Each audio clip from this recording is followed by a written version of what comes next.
Please rise and salute the flag. I pledge allegiance to the flag of the United States of America and to the republic for which it stands, one nation, under God, indivisible, with liberty and justice for all.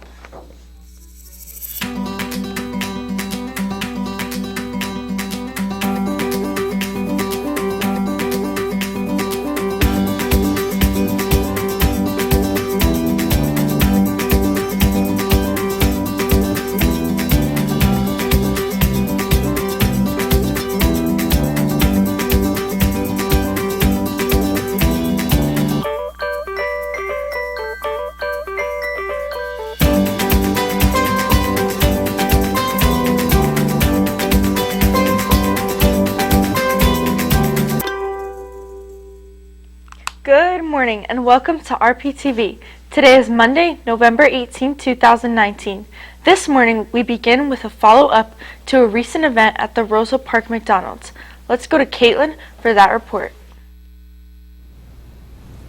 The Roselle Park Police Department arrested 2 people in connection with the smoke bomb incident at the McDonald's restaurant on Westfield Ave that occurred on November 8th.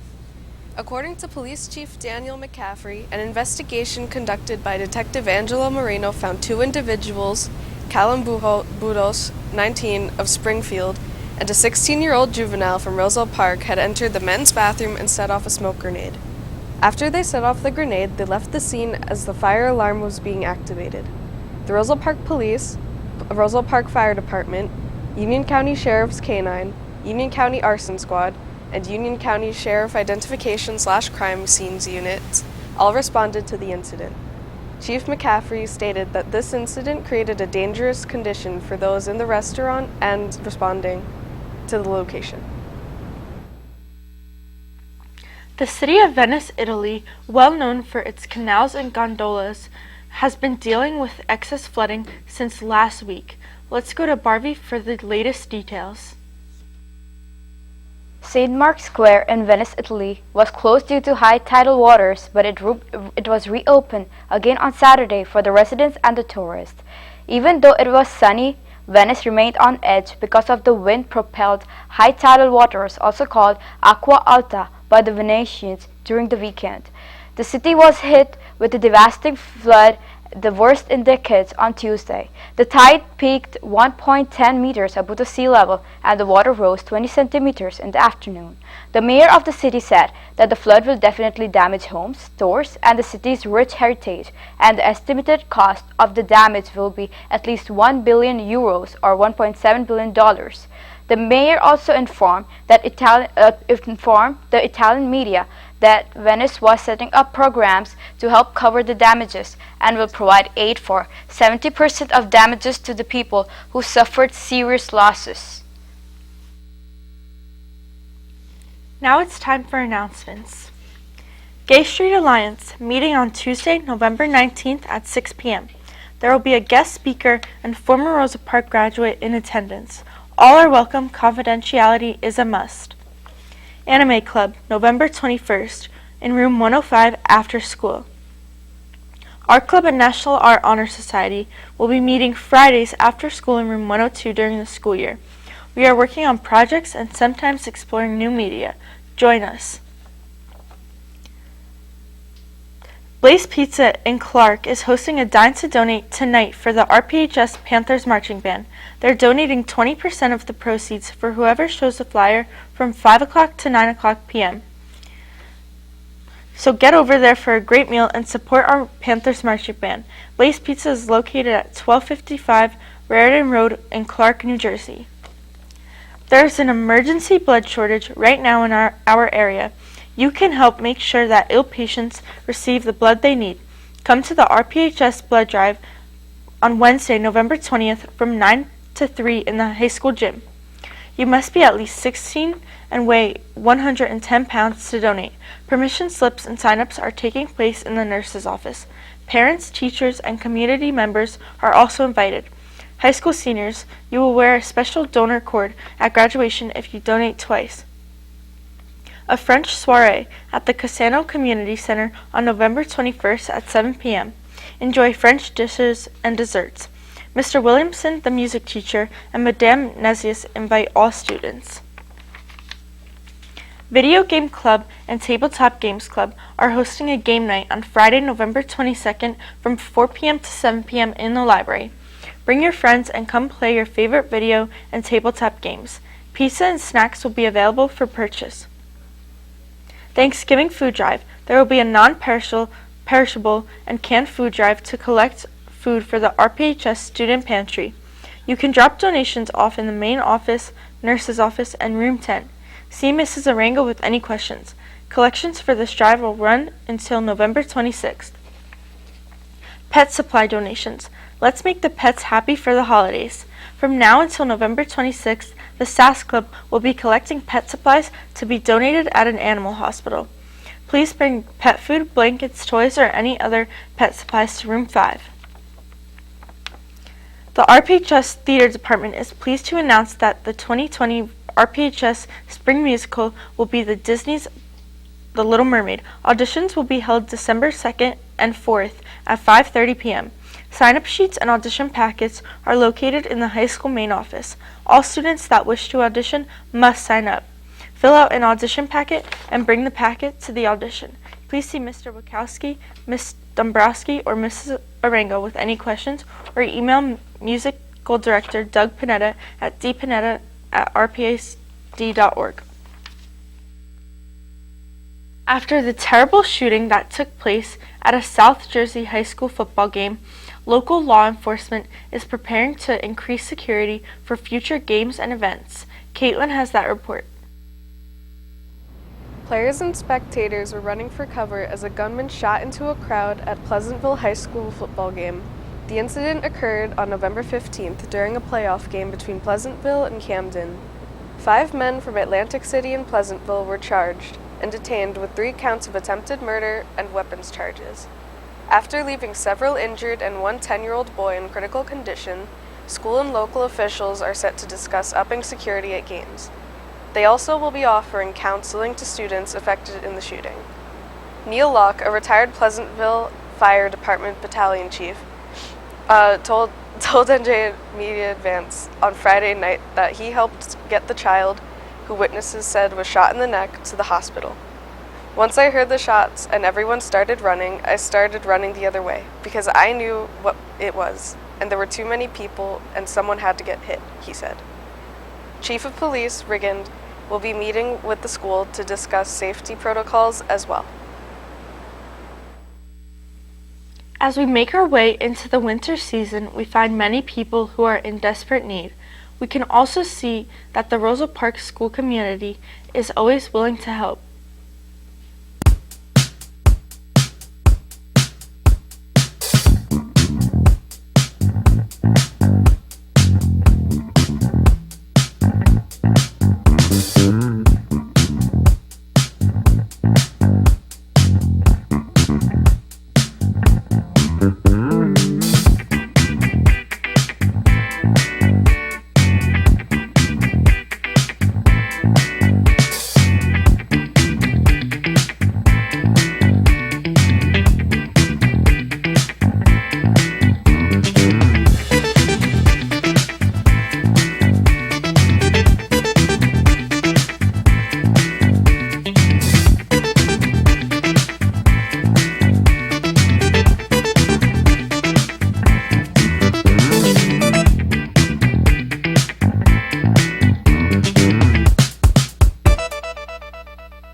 Thanks for watching RPtv. Have a great day and stay tuned for CNN 10.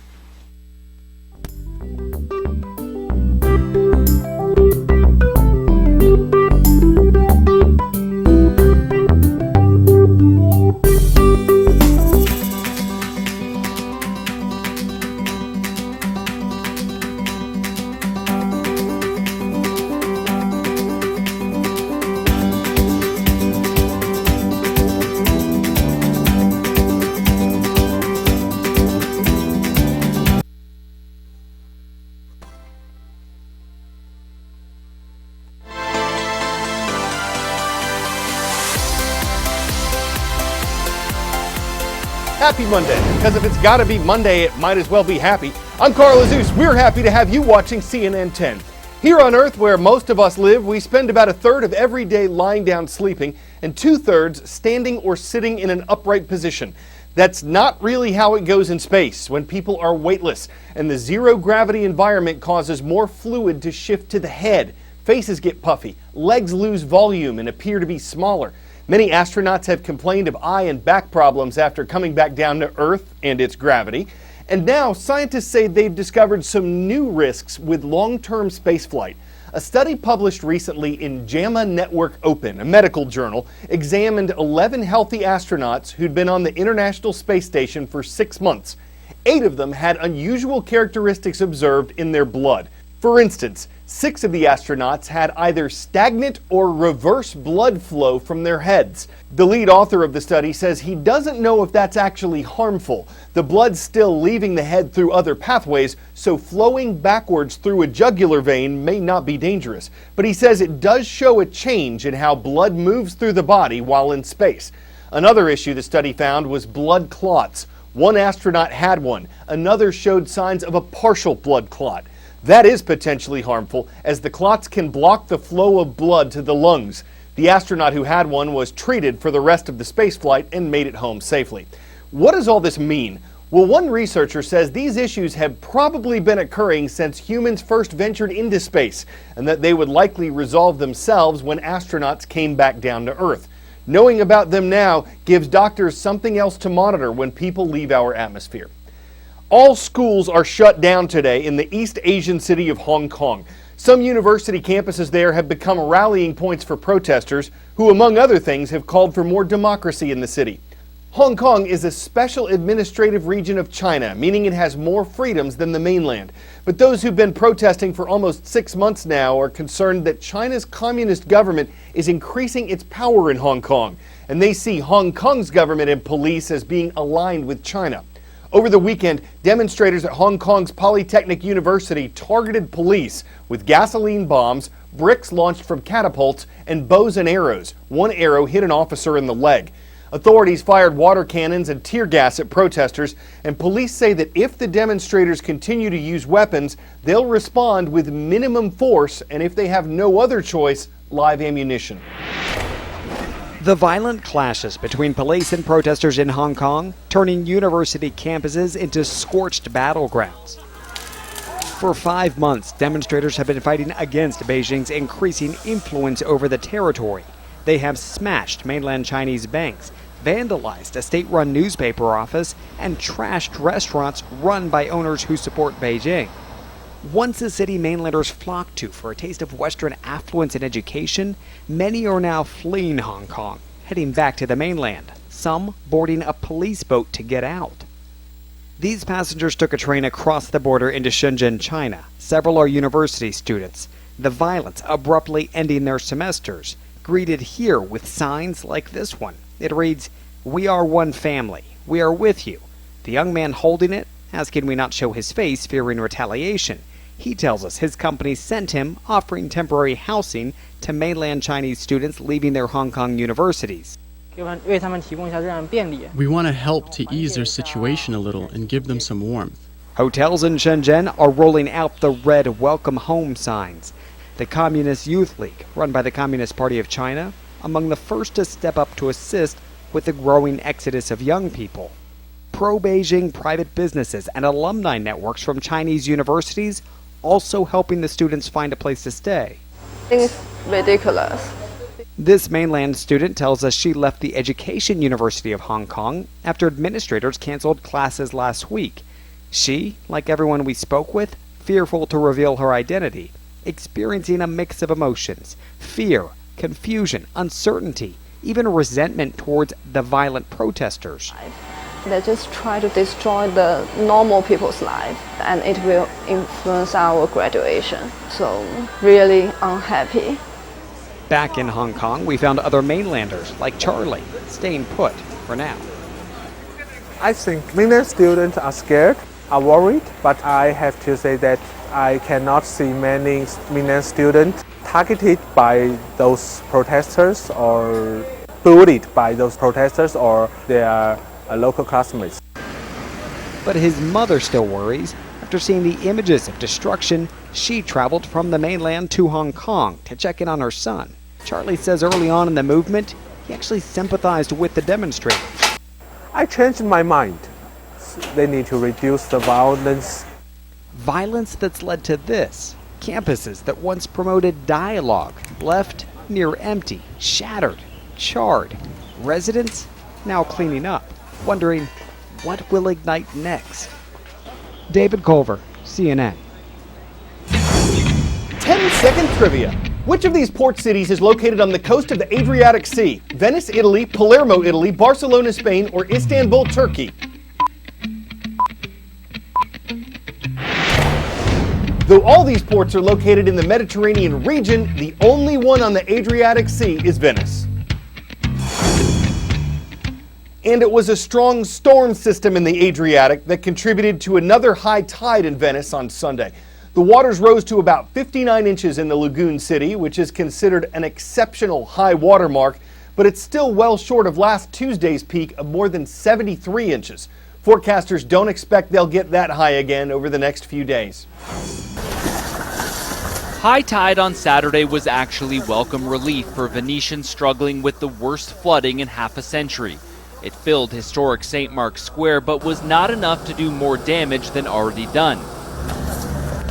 This cafe, opened for the first time since Tuesday's high water mark, sent more than a foot of water inside, enough to break the dishwasher and the fridge. This waiter told us, "We are Venetians. We roll up our sleeves and start working again. Venice is Our Lady. We will protect her." Meanwhile, at St. Mark's Basilica, the water at the door didn't knock before entering, but it still got their attention. We have more than this level of water. It's not uncommon for water to enter the outer atrium. There's even a special drainage system to handle it. But Pierpaolo Campestrini says it was just the second time there's been significant flooding in the main chamber. 10 centimeters there and another meter in the crypt. The water came and went quickly, but the salt in the water stays in the 900-year-old walls much longer, eating away at the marble and brick near the floor and even on the mosaic ceiling. And that's the damage. Just down the canal, you can still hear the sound of music at one of the most important conservatories in Italy. But the orchestra is being conducted by students and volunteers working to dry out some 50 meters worth of bookshelves that ended up partially submerged. But why were they ever on the ground floor? This could have been easily prevented. It's the first question. But the problem is that we had with this floor of the first floor was not strong enough to keep the weight. So that's why we had to move them downstairs. The most valuable books and manuscripts are being packed up, sent away to be frozen to stop the fragile, historic pages from deteriorating. They'll only be thawed out when the conservatory has the money to restore them, not anytime soon. Back at St. Mark's, they're preparing for their first Mass in almost a week, praying the worst has come and gone as they wait for what's forecast to be another exceptionally high tide on Sunday.